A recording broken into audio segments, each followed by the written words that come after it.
أعوذ بالله من الشيطان الرجيم. يا أيها النبي يا نبي الله جاهد الكفار جهاد كواد كافران سر پتور باندې ابن عباس و بالسيف پتور باندې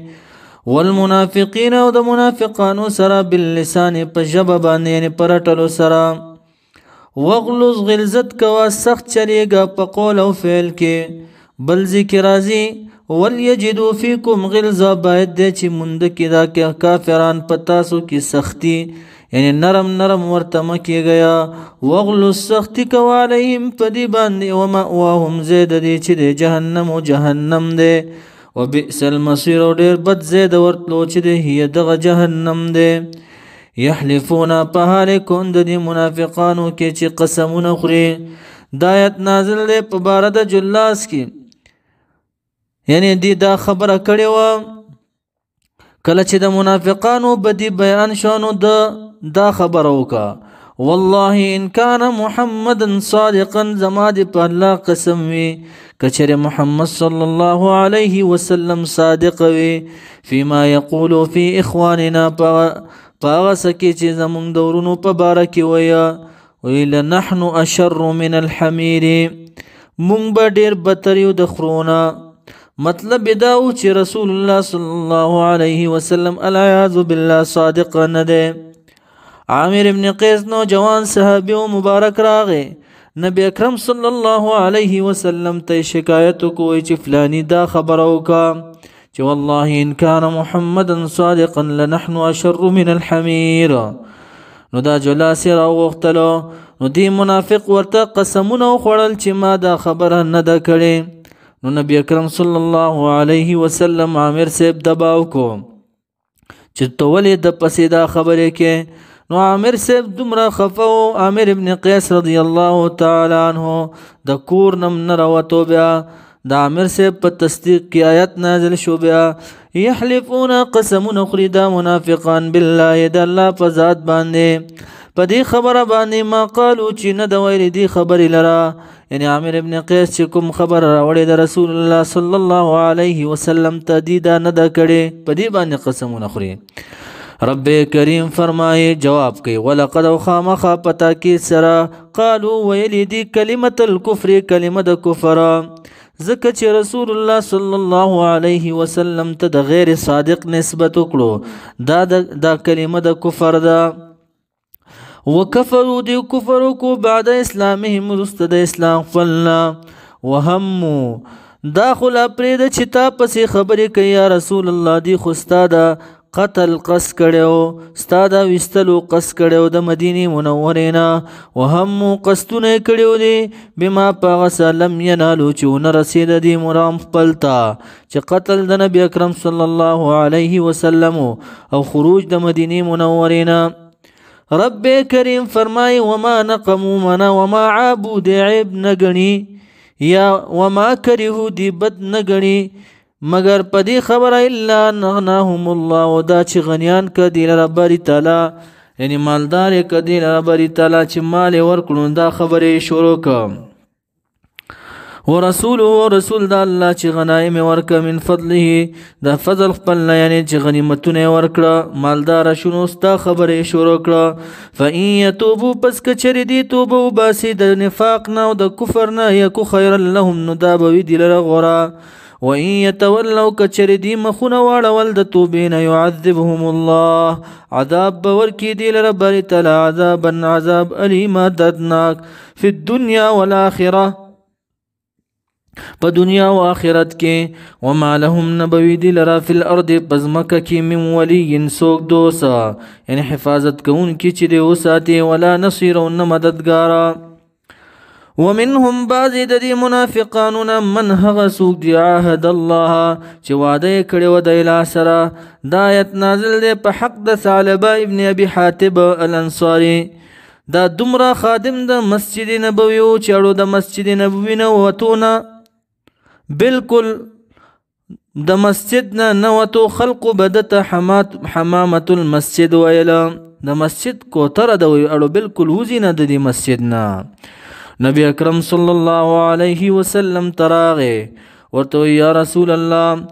زما مال په شام کې گیر دی، دعا راته وکړه چې دا خلاص کی. کله مې چې دا مال خلاص شي نو زه به صدقات کوم په غریبانانو باندې. نو نبی اکرم صلی الله علیه وسلم ورته دعا کیا، مال خلاص شو، راووتو مال. نو د دومره مالدار شو، د مال د وجې نه خو اول خو به ورته ویلی کېدل چې حمامة المسجد، د مسجد کوتراړو به د مسجد ننوتو. چې مالدار شو نو نور مونځ نه یې پرېښودله، صرف د جمعې مونځ ته به راتلو. حتی کې داسې وخت راغی چې دومره مالدار شو، د جمعې مونځ یې پرېښو، صرف د اختر مونځ له راتلو. بیا د اختر مونځ یې ورپسې پرېښو. یو ورځ نبی اکرم صلی الله علیه وسلم عاشر ولېږلو، ورته ووایه چې زکات راوړه. عاشر ورغی، نبی اکرم صلی الله علیه وسلم وی زکات غواړي؟ وی یاره دومره مال دا خو ډېر شی جوړېږي، نشم درکولی. نو همدغه مالی سبب د ارتداد جوړ شو، مرتد شو. نو د هغه باره کې د آیت نازل شو، ومنهم بعضې د دې منافقانو نه من هغه دي عهد الله چې واده یې کړی دی له سره، لئن آتانا خامخا که چېرې راکړي موږ ته بري تعالی من فضله من المال، د مال نه هغه کوم مال چې په شام کې ګیر دی هغه یې راکنو، نو سبا کوم لنصدقن، خامخا به موږ صدقه وکړو په هغه کې. ولنکونن، خامخا شو به مونږ من الصالحین، د نیکانو نه باخراج الصدقه، په ویستلو د صدقې باندې. رب کریم فرمایي فلما آتاهم، پس هر کله چې ورکه دی لره بری تعالی من فضله، د مال خپل مال نه، هغه مال چې شام کې ګیرو، نو هغه مال ورته ورسېدو، بخیلونو دی بخلو کو به په هغې باندې، وتولو او مخ یې واړولو، د وادې نه یې مخ واړوله، ځکه چې واده یې کړې وه که نه، که چېرې راکړي باري تعالی دا مال نو زه به صدقات کوم. نو وتولو وګرځېدو د هغه وادې نه، وهم دی چې دی رب کریم فرمایي دا منافقان معرضون، اعراض کوونکي دي، همیشه دی اعراض کړی دی، وعدې ماتې کړی دی. فاعقبهم، پس پرېښودل دی لره باري تعالی نفاقا، نفاق فی قلوبهم، پزړونو د دې کې،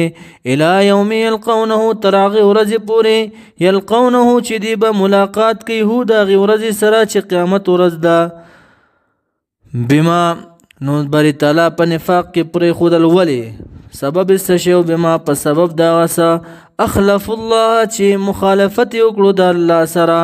ما په هغه څه کې وعدوه چې واده یې کړی و دی له سره، چې شام نه مې مال وځي نو زه به پکې صدقات کوم، دا واده یې کړې وه.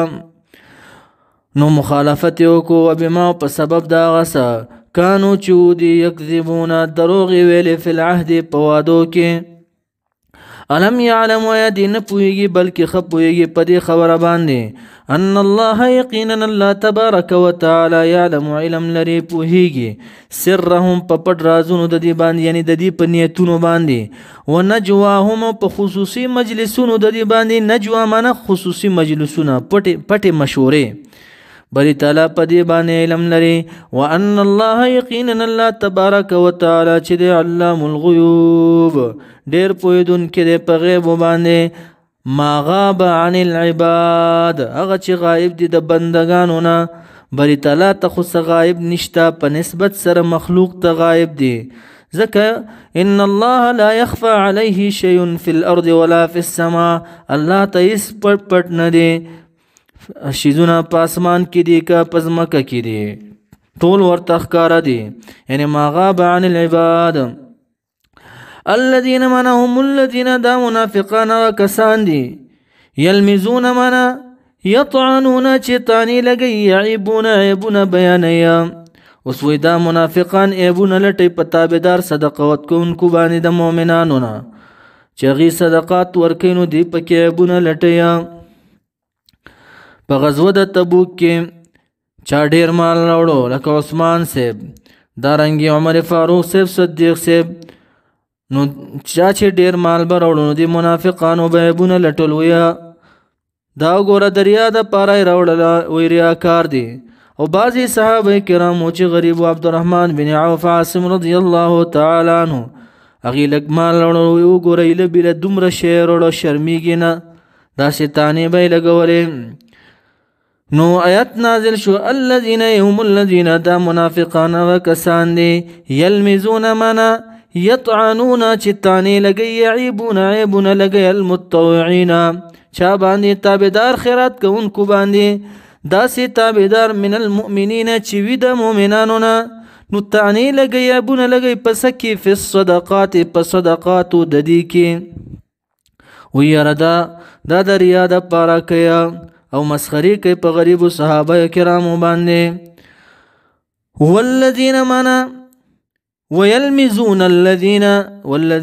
ويلمزون الذين دارنګ تانی لګي عیبونه لګي په هغه کسانو باندې غریب صحابه کرامو باندې لا یجدون چن مند کیدی دا هغه چې خیراتو کې مگر لګ الا جهدهم الا طاقتهم اندازه د طاقت خپل باندې پس دی غریب صحابو پورې بدی هم مسخره کول دا منافقانو تانی به په لګولې نو رب کریم فرمای فیسخرون پس دی مسخری کوي منهم بهم دا غي پورې سخر الله جزا باور کی در باری تعالی د مسخرو د دی دا به معنا نه کې چې سخر الله مسخری به کی الله نه د بیا د به معنا بنه کوم دا ندی لایق سخر الله من جازاهم الله جزا باور کی دی رب تعالی علی السخریه مسخرو د دی باندې ولهم اشتری دی د پر عذاب الیم درناک استغفر لهم کچره بخنو غاړي ته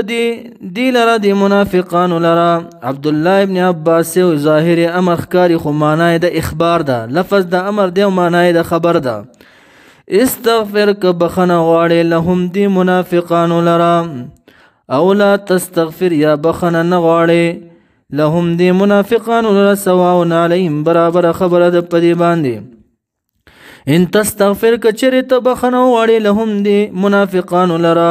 70 مره نایا کرتی فلن يغفر الله پس هیڅ به بخنه نکړي الله تبارک وتعالى لهم دی لرا دعا په حق د ګناګار د مؤمن کې قبلېږي نه د منافق په باره کې دا بخنه ورته ولې نه کوي بری تعالی ذلک دا بانهم په سبب د دې کفرو چې دی کفر کړو بالله د الله په ذات باندې او رسوله په رسول الله صلی الله علیه وسلم باندې سرن په پټه باندې اصل لسانن ایمان راوړو والله والله تبارک وتعالى لا يهدي هدایت نه کوي القوم الفاسقین قوم فاسقان ته